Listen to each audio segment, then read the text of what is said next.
Welcome to the Ignited Recovery Podcast, a new way forward for anyone looking for answers but feeling left out. If you've been searching for empowerment, triumph, and purpose, you've found them right here. You won't hear the same solutions and you won't have any excuses to fall back on, because Ignited Recovery allows heroes to rise and become their best selves. I'm Dr. Adi Jaffe, and I can't wait to be your guide on this journey. Are you ready to become an ignited hero?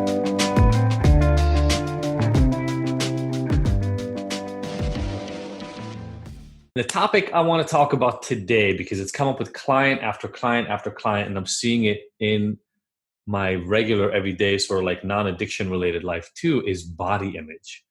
You're going to see this ties into so many of the other things that we talk about in here, but I'm going to try to connect those dots for you. And how many people here struggle to some extent with how you see yourself physically?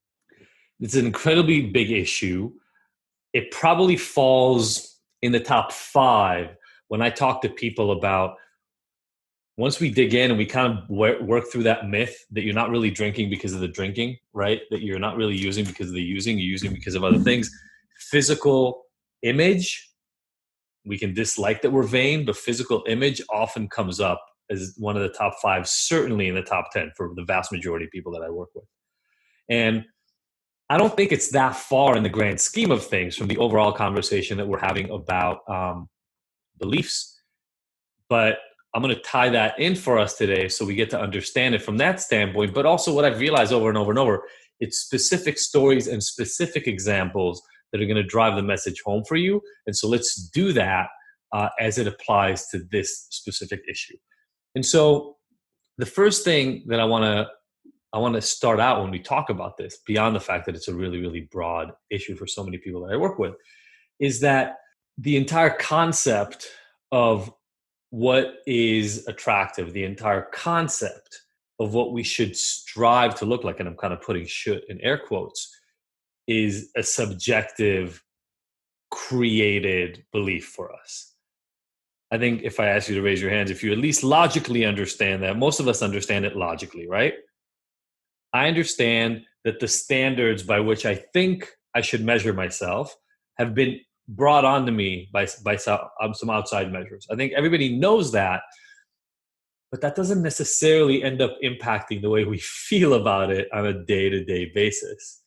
And what do I mean by that? Like, you might understand to yourself that you wanting to be, I'm totally making generalizations here, I'm just going to pick one example, that you wanting to look like Marilyn Monroe, if you're a woman, or Arnold Schwarzenegger as a man, maybe not in his 60s and 70s, but in his 20s and 30s, is a projection. It's a projection of what you believe men and women should look like, right? That makes sense to all of us. What we don't often consider explicitly is the fact that all that is us picking, based on prior experience, we're going to get there in a second, us picking based on prior experience a set from everything that's out there and deciding that this limited version of being a man or this limited version of being a woman is the thing to strive for. Now, maybe before this conversation, but my guess is if you're here at least a handful of times in your life before, it dawned on you that that's kind of weird, right? There are billions of examples of what it means to be a man. There are billions of examples of what it means to be a woman. And yet, at least from the individual perspective, we end up really focusing much of our life trying to fit into a single version of that. And we oftentimes, by the way, pick like a stereotype. Like there's normally almost like a person we're trying to look like.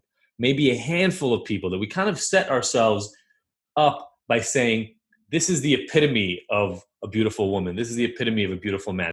As I'm talking about this, can some of you even kind of visualize in your head who those people are that you've epitomized as the goal?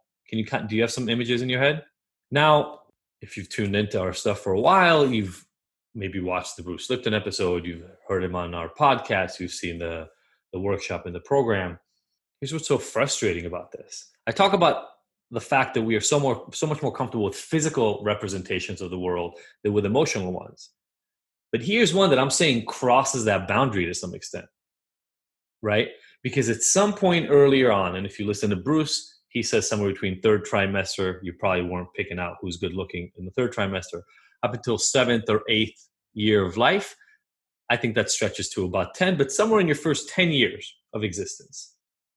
What we're saying here is you developed a model of what is good looking from adults, from kids, etc. And that model, if you remember my sponge example, has become the water, the fluid, the energy that you are focused on when it comes to vanity.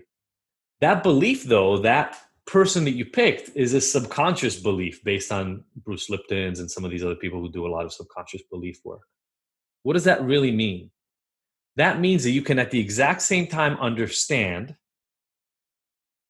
that the belief in a single version of a man or a single version of a woman as being attractive doesn't make sense. And as you're thinking about it, you feel very connected to the fact that it shouldn't impact you, right? Like you say to yourself, it's ridiculous that I would strive my entire life to look like this model or that fitness dude or that actor, right? And when you're thinking about it, it makes 100% sense. And then you wake up the next morning or later that evening, you think to yourself, shit, I'm so much uglier than I want to be. Or I will never get to the epitome of a man or epitome of a woman. Does that make sense? Have you been in that place before? So the way Bruce would explain it is this. When you're thinking, the focus of your conscious brain is on analyzing those thoughts. And so you're all enveloped in your thought world. And so it makes sense. But while you're thinking, while you're engaged in anything, it's your subconscious beliefs that are actually guiding your behavior. Why? Because we only have the ability to attend to a handful of things in our life at any given point in time. We tell ourselves that we can multitask. Well, we can't multitask. We suck at it. If you're paying attention to 5 different things at once, you're not paying attention to any of them. You've had this happen to you. You're on your phone and you think you're listening to your partner or your friend. Oh, yeah, what? And then they go, what do you think? And you pause and you're like, oh, shit. I have no idea what that last sentence was. And if you're not practicing radical transparency, you might literally do the thing where you go, I don't know, tell me a little bit more about it. Or like you try to cover it up some way because you have no idea what they were talking about, even though you're pretending to listen. The same thing happens with your thoughts and your beliefs. When you're paying attention to your thoughts, your beliefs are running the operation. So what does that leave us with? It leaves us with the knowledge that we have these inherent built-in beliefs about how we should look, what we should feel like, who we should be, how much money we should make, all that stuff. But we're going to focus on body image right now. And that those beliefs, those ideals were set up much earlier in life. What does that mean? Like, I don't know about you guys, but I was born in the 70s and 80s. I can let you know pretty easily that the ideals that were set up there are not necessarily even what's popular in society right now, number one. But certainly from the standpoint of a 7, 8, 9, 10-year-old, the ideas that I develop about the world, they're essentially not based in adult reality. Does that make sense? And I think that's why so often, even though it's insane, we start measuring ourselves based on actors and actresses and things of that nature. Because we see the movies, we watch them, we see them being held up to be greater than life. And so they become our model of what we should behave like. And because those things have now been stamped in our brains, even though we think that we shouldn't follow those examples, we find ourselves almost incapable of just letting them go because they're stamped in there. And so they keep guiding our behavior even as we keep thinking that they make no sense. Right? Okay. So the task ahead of us is dual purpose. If you've been here for a while, you'll know the process and you'll identify it. We're just doing it for body image. The first step is always what? Honest exploration. I need to understand how I developed this idea of what being attractive means. Where did it come from? What stories in my past led to it? Why Why was there this opportunity for me to develop earlier on in life the sense that this is a man? Okay. The next piece is radical acceptance. I would say radical acceptance in this context comes in two different forms. Radical acceptance comes in accepting that there was nothing wrong with me, that I decided to believe that that woman or that man is the epitome of being a man or a woman, and that's my image, right? There's nothing wrong with me. My brain was doing exactly what it was supposed to do at exactly the right time, given the information it was presented with. And trust me, there was nobody in the world having this conversation with me at 8 years old saying, well, look, son, when you're going to grow up as a man, here's what you should strive for, right? Nobody was having that explicit conversation with me. It was all indirect. So I was kind of gathering information from thin air as people were talking or watching movies, etc. Make sense? Radical acceptance in this instance takes two forms. That's the first one. I wasn't dysfunctional in creating these ideas. Sometimes they were pushed on me, sometimes they were indirectly put in by people around me. It doesn't matter how they're natural that they formed. But now there's a second step for radical acceptance around this topic in particular. And that has to do with radically accepting your body. Now, this might be really hard for a lot of us because we're at once acknowledging that we did develop an idea of what is good looking. And right on the heels of that, I'm asking you to develop the belief, the understanding, the knowledge that because you diverge from that, because you are not that, doesn't mean that there's anything wrong with your body, your physical representation of that world. Okay. How many people, even as I'm saying it, are kind of going like, well, that's nice to say, but I don't like my body, right?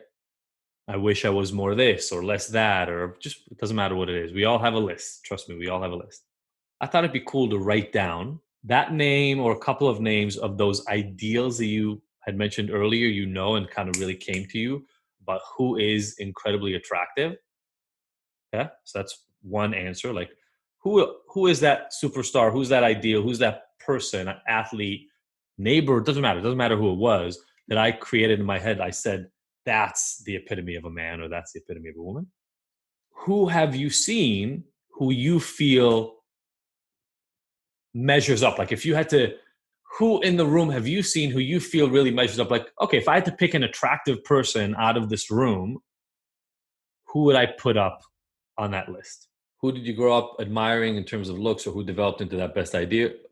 As you do this, I'll start explaining the challenge or the results of this to some extent. As you look at that person you picked from whoever that starring role is for you as the epitome, and a person from we'll call this everyday life, from everyday life. I want you to look and see if at least part of the reason why that person out of this group made it into that top of the list is because they share any characteristics or any criteria, they share any factors that you held up as being the best of the best with your idol. And again, we're only talking about physical manifestations, right? So those could take on body structure, weight, size, height, skin color, facial structure. I don't really care what that is. It could be a million different things. But I'm curious about whether the filter that you use in everyday life, in terms of looking at a group of people and picking among them, is it all similar to the filter that you've used internally to judge yourself by over time? So on some places they measure up. You were able to find who your physical ideal is, and maybe you were even able to find who your like who is somebody you really hold up as being that attractive character or whatever in the groups, but you don't really see the match. Once you know somebody, how attractive you find them is completely obscured and completely intermingled between the physical and the emotional and the psychological and the experiential. Does that make sense? So you've had this experience before in life. I'm just pointing it out. But you've met people who you initially didn't find at all attractive physically. And if you've known them for a long enough time, especially years, you almost find it difficult to separate out, are they attractive or not, from who they are. But here's the thing that I find happens to us all the time, like that bothers me a lot when I work with people. We are so stuck in seeing the world through our own lenses, through our own eyes, that we take our personality, our way of being, our emotional, psychological manifestation in the world,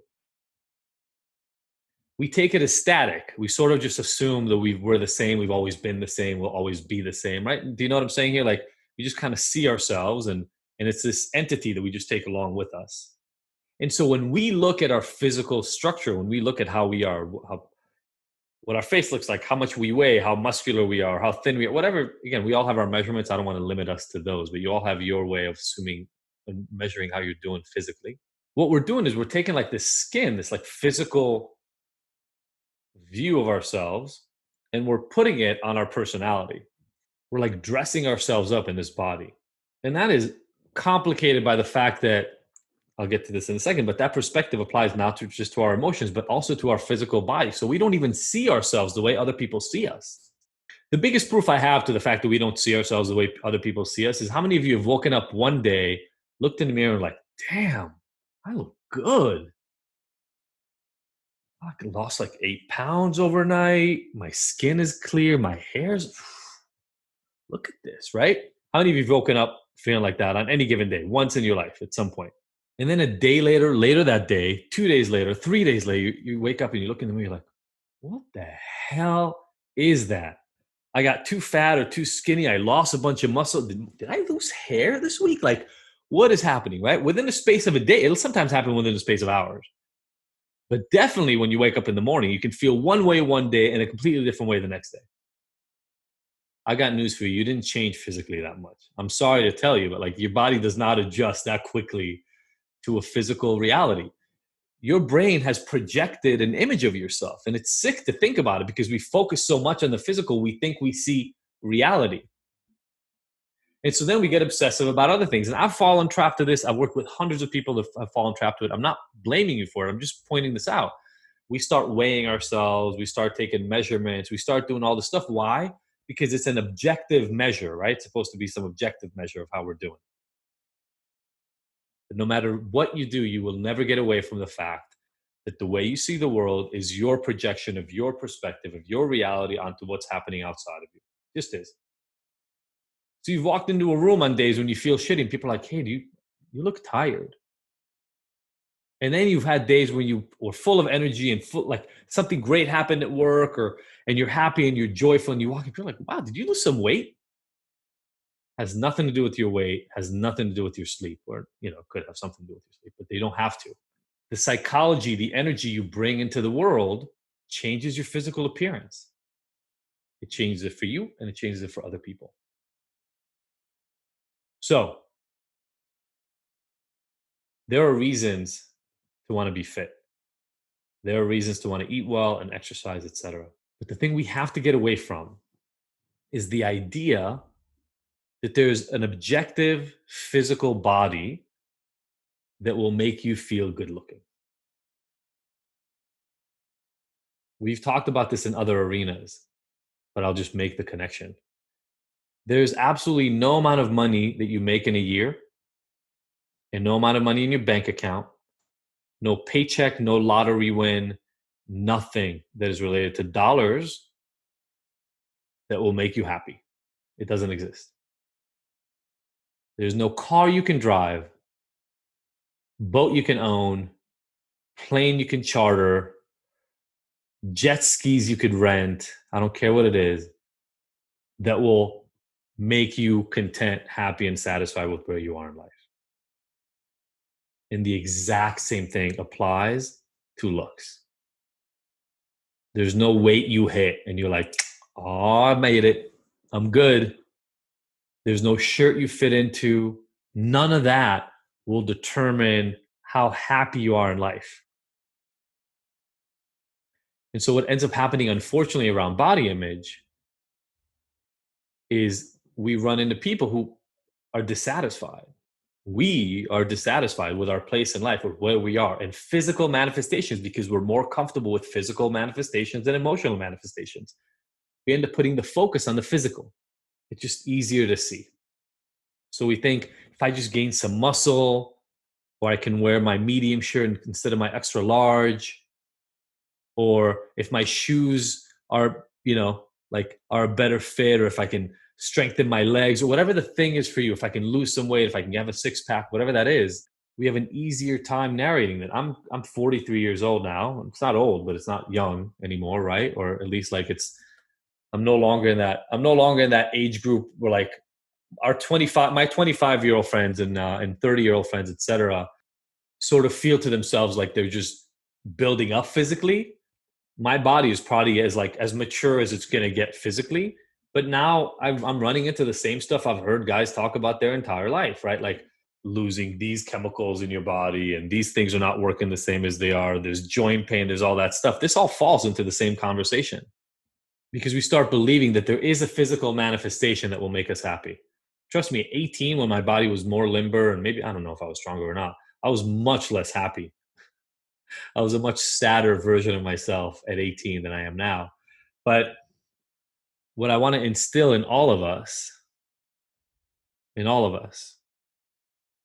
is the fact that radical acceptance, that second step, before you're going to do something in your life that is going to actually make you healthier, which is a fine goal, right? Reduce your chance of heart attacks and strokes and diabetes. That's a great goal. That's just being, making your machine run better. But before you can do that in a sustainable way that does not bring you shame, right? We've got my little fuck shame bracelet.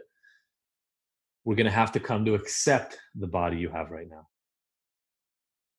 Right? I have that phrase, you can't fix what you can't face.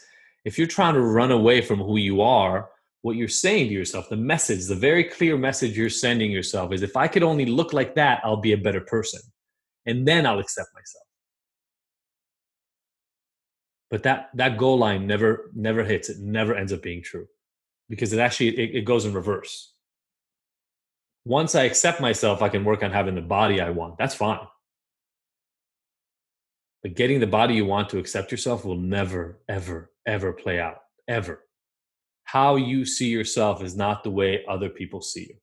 There are people in the world you look at every day and you go, fuck, if I could only look like them, or if I could only carry myself like them, or if I could only have this thing they have, or the other thing, or drive the car, or have the bag. I don't care what the specific piece that you look at. You've thought it before. We've all done this.